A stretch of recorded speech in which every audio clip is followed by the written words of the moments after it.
আসসালামু আলাইকুম। দেশি কুকিং লাইফস্টাইল আপনাদের সবাইকে স্বাগতম। আশা করছি আপনারা সবাই ভালো আছেন। আমি আলহামদুলিল্লাহ ভালো আছি। দেশ ও দেশের বাইরে যে যেখান থেকে আমার আজকের ভিডিওটি দেখছেন, আপনাদের সবাইকে জানাই পবিত্র মাহে রমজানের প্রীতি ও শুভেচ্ছা। তো এই যে রোজার জন্য কিছু বাজার করে নিয়ে এসেছি, তো সেই ভিডিওটাই আপনাদের সাথে শেয়ার করতেছি। তো আমি তো এর আগের ভিডিওতে বলেছিলাম আমি রোজার মধ্যে তেমন একটা ভাজাভুজি খাই না। আসলেই কিন্তু আমি তেমন একটা ভাজাভুজি খাই না। তারপরে এই যে নিয়ে এসেছি। তো যখন মন চায় একটু খাবো, আর বাচ্চারা আছে, আমি না খেলে কি বাচ্চারা তো একটু খেতেই চায়। তো সেজন্য আর কি নিয়ে এসেছি, অল্প অল্প করে এনেছি সব কিছু। তো এখন সব বাজারগুলো রিফিল করে নিচ্ছি। তো বন্ধুরা, যারা ভিডিওটি দেখা স্টার্ট করেছেন, এখনও যারা একটি লাইক দেননি, তারা প্লিজ একটি লাইক দিয়ে ভিডিওটা কন্টিনিউ করুন। তো আমরা হচ্ছে প্রতিদিন মুড়ি ভর্তা না খেলেও দেখা যায় প্রতিদিন ডিমের চপ আর পেঁয়াজুটা আমরা খাই।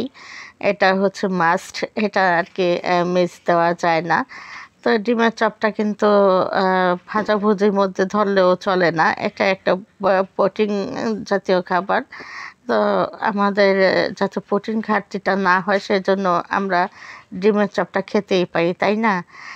আর শরবতের জন্য নিয়ে এসছে ট্যাং, আর এনেছি গুড় আর ইসবগুলের ভুসি। তো সব কিছুই অল্প অল্প এনেছি, বললাম না। তো যখন শেষ হয়ে যাবে তখন আবার আনা যাবে। আর দেখা যায় সব সময় এক ধরনের শরবত খাওয়া হয় না, বিভিন্ন সময় বিভিন্ন ধরনের শরবত খাওয়া হয়। তো সেজন্যই আর কি অল্প করেই আনা। তো এখন হচ্ছে সবগুলো বাজার আমি রিফিল করে নিচ্ছি একে একে।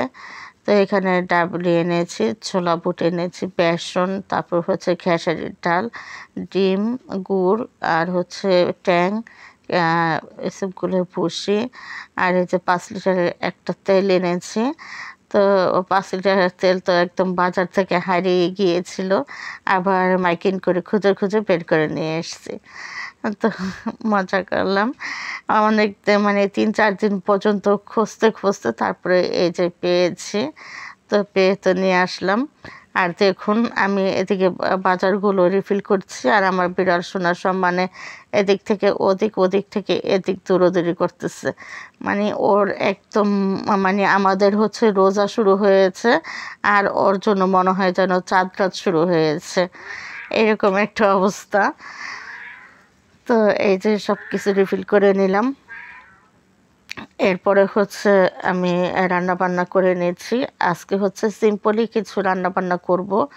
তো এখানে ডাল ভুনা করব, মসুর ডাল ভুনা করব।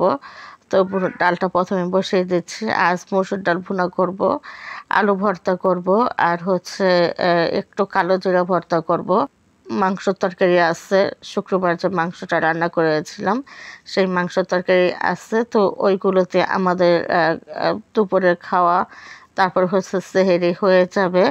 এরপরে যদি লাগে তারপরে হচ্ছে আবার রান্না করব। তো রান্না করা থাকতে আর রান্না করতে চাচ্ছি না, এতে করে অপচয় হবে। তো যেহেতু আছে খাওয়ার মতো, আর রান্না করে কি করব, তো হালকা পাতলা আর কি রান্না করে নিচ্ছি। আর বন্ধুরা, এখন থেকে আমি প্রতিদিন সকালে ভিডিও আপলোড করব।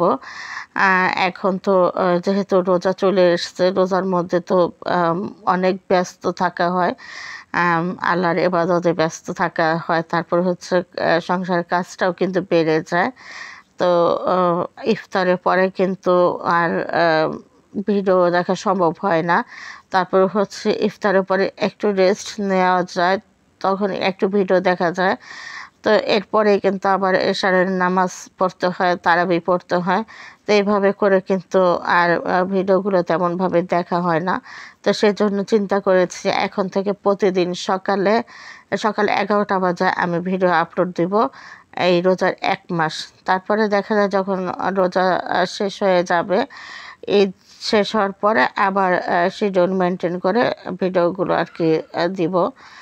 তো এখন 1 মাস হচ্ছে সকাল 11টা থেকে ভিডিও দিব। তো এখানে আমি ডালটা বসিয়ে দিয়েছি। তো ডাল বসানোর জন্য প্রথমত পেঁয়াজ রসুন ভেজে নিয়েছি, এরপরে আদা রসুন পেস্ট ভেজে তারপরে হলুদ গুঁড়ো, মরিচ গুঁড়ো, ধনে গুঁড়ো, জিরে গুঁড়ো, স্বাদ মতো লবণ, কাঁচামরিচ দিয়ে মশলাটা কষিয়ে এরপর হচ্ছে ডালটা দিয়ে দিয়েছি। তো ডাল দিয়ে টমেটো দিয়ে কষিয়ে তারপর হচ্ছে পানি দিয়ে দিয়েছি। এখন ডালটা হতে থাক আর এই চুলা হচ্ছে আমি কালো জিরাটা ভেজে নেব। কালো জিরা ভর্তা করব, একটু খেতে মন চাচ্ছে কালো জিরা ভর্তা।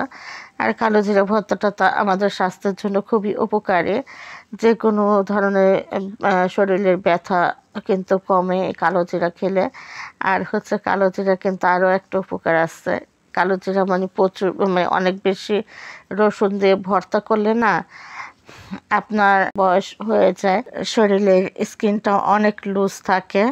তো এই যে রসুন আর কালো জিরাটা যদি বেশি বেশি করে খাওয়া যায় তাহলে কিন্তু স্কিনটা একদম টান টান থাকবে, স্কিন সহজে কুঁচকে যাবে না। তো এটা কিন্তু একটা টিপস আপনাদের সাথে শেয়ার করলাম। একবার ট্রাই করে দেখতে পারেন। আমি কিন্তু প্রায় সময় এই কালো জিরা ভর্তাটা খাই। আর আমি কিন্তু ওই শরীরের স্কিন কুঁচকানোর ভয়ে কিন্তু খাই না। আমি হচ্ছে আমার কোমরে প্রচুর ব্যথা করে, তারপরে হচ্ছে শরীর ব্যথা করে, এজন্য আর কি খাই কালো জিরা ভর্তাটা। তো এই বিষ ব্যথার জন্য না কালো জিরা ভর্তাটা খুবই উপকারী। তো এদিকে কিন্তু আমার কালো জিরাটা ভাজা হয়ে গেছে আর এখানে আমি ডালটাও হয়ে গেছে, ডালটা একটু ঘুটে দিচ্ছি। এখন হচ্ছে ধনেপাতা দিয়ে দিব। তো ধনেপাতা দিয়ে এরপরে হচ্ছে ডালটা নেড়ে চেড়ে নামিয়ে নেব। আর হচ্ছে আলুটা সিদ্ধ করে ম্যাশ করে নিয়েছি। এখন আলুটাও বাগার দিয়ে ভর্তা করে নেব। তো বন্ধুরা, যারা আজই প্রথম আমার ভিডিওগুলো দেখতেছেন, আজই যারা আমার চ্যানেলে প্রথম ভিজিট করেছেন, ভালো লাগলে আমার চ্যানেলটি সাবস্ক্রাইব করে আমার পাশে থেকে যাবেন। আর আমার চ্যানেলটি সাবস্ক্রাইব করে পাশে থাকা অল নোটিফিকেশনটি সিলেক্ট করে রাখবেন।